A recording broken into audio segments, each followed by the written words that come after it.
Hello viewers. I've not really done a video in quite a while, so thought I would come back on and actually get one out. A couple quick notes before we begin. Part of the reason I've not been doing videos is I've been trying to market my artwork a little bit more. I took a painting a while ago before the pandemic thing hit, actually back in 2019.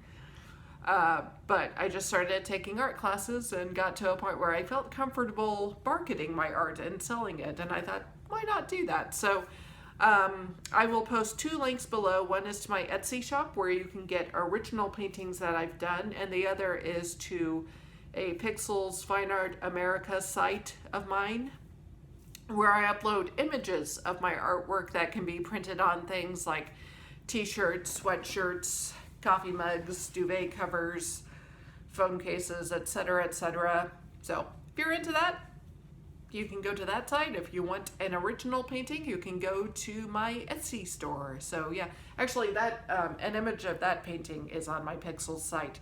I'm keeping the original for that one because I kind of like it. Anyway, actually I like a lot of my paintings, but that one I needed something for that wall, so that's why that's there. Okay, so this video is going to be titled When Diabetes Misbehaves Part 2. I will link the original video that I did called When Diabetes Misbehaves below. I did not mean for that to be a series. Basically, back in 2019, I had a video that I did where I talked about 5 Dexcoms failing in a row and having a lot of infusion site issues and just, you know, my blood sugars were not behaving. I think I filmed it at like midnight or shortly thereafter, so I was not in a good mood necessarily in that video. But yeah, this is kind of a similar theme video to that. Basically, not only was my diabetes misbehaving, but my diabetes equipment was as well. And I had it was so funny, I commented on another YouTuber's video, Maddie Nielsen.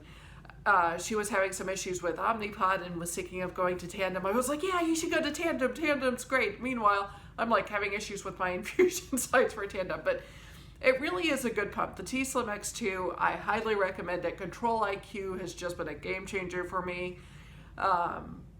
It's not perfect, obviously. No piece of diabetes equipment is, but it's really great at, you know, maintaining a certain level of stability and staying in range. So generally speaking, pretty good.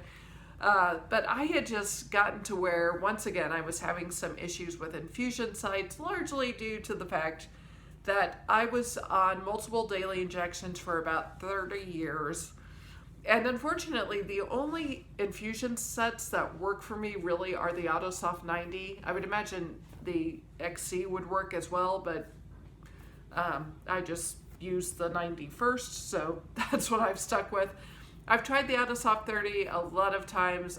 I'll take the cannulas out, the entire site is bruised for days, or I get occlusion alarm. Same thing with TrueSteel, and everyone on Tandem Facebook group is like, oh, TrueSteel's great, it's awesome.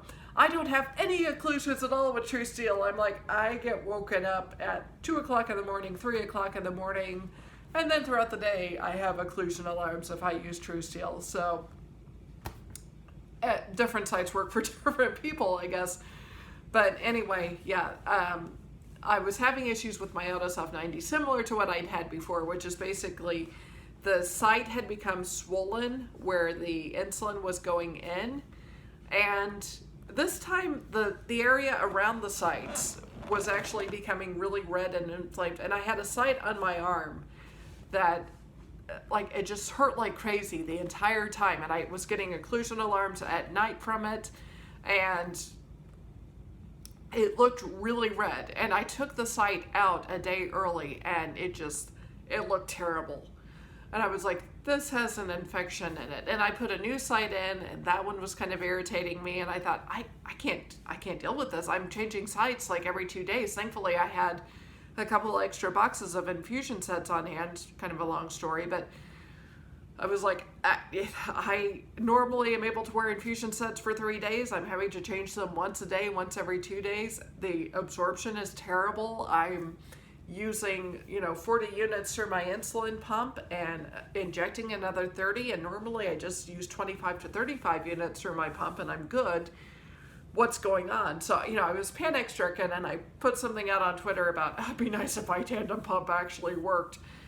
And then I contacted my endocrinologist's office, and within 5 minutes Tandem had replied to my tweet, and they're like, we'll have someone call you. It's like, they know my Twitter handle and they know my number.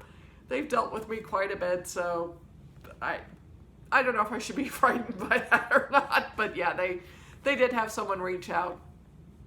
This was on Tuesday of last week, so a little over a week ago.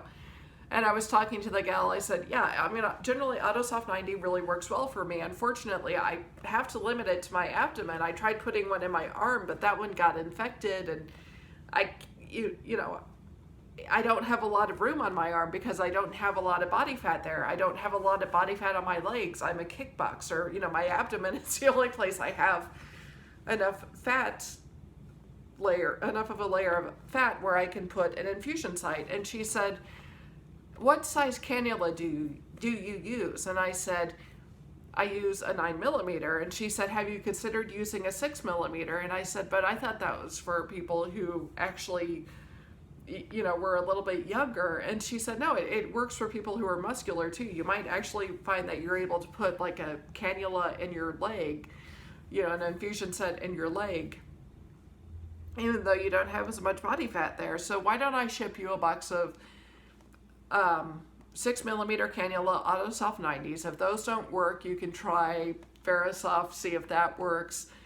But we'll try this out, and then if it does work, then next time you order supplies from your third-party distribution company, call them up and say, hey, I want to change my order to be 6mm. Meanwhile, I also got in contact with my endocrinologist's office. I had contacted them online and was like, I'm having the same issues with Novolog that I had to Humalog. I'm not going to be able to use insulin anymore. I'm intolerant to insulin. And the secretary or medical assistant, I don't honestly know what her job title is, but the gal who works the front desk at my doctor's office, my endocrinologist's office, sent me a message and said, hey, we can see you tomorrow. Just come to this location. I misunderstood the location, by the way, and went to the wrong office, but anyway, eventually I got there the following day, and I was talking to him, and I said, I have the site, I think it's infected. He said, well, I can't really diagnose skin infections too specifically, but I can look at it and see what I think, and we'll see what I think. And I said, okay, so I showed it to him, and he said, yeah, I think there's a slight infection there, so that could also be why your blood sugars are going up. And then I was complaining about insulin absorption, and he said, well, part of it is probably related to the fact that you tend to be a very impatient person with regards to your blood sugars. And I said, well, that is part of it. And he said, and if you're bolusing, like if you don't see an immediate reaction, like I have other patients like you, I'm guessing you probably bolus about 10 units through your pump, and your skin is not set up to handle that because you normally don't inject that much.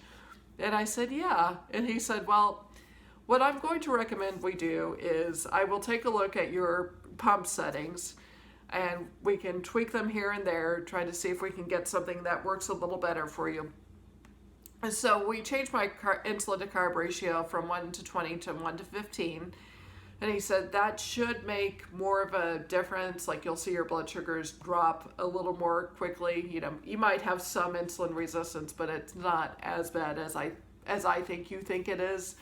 We'll also adjust some of your basal rates here. Understand that between the infection and the fact that your body needs time to adjust to this, probably going to be a while before you see a big difference, but just hang in there, be patient.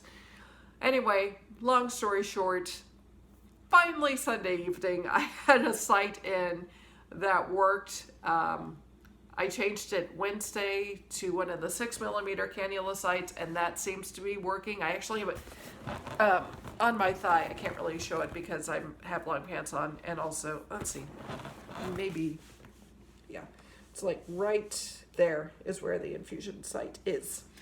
So that's working out really well. It's kind of nice having it in a completely different location. The absorption's going really well. So yeah, for the past 3 or 4 days, I've been averaging between 25 to 35 units of insulin a day, which is what I was doing previously. So that's good. The infection seems to have cleared up. So my blood sugars are also responding from that. But yes, definitely, once again, diabetes misbehaving. Anyway, take care, guys, and hopefully I'll make more videos soon. But, you know, that's probably not going to happen. But I will try. Okay, bye.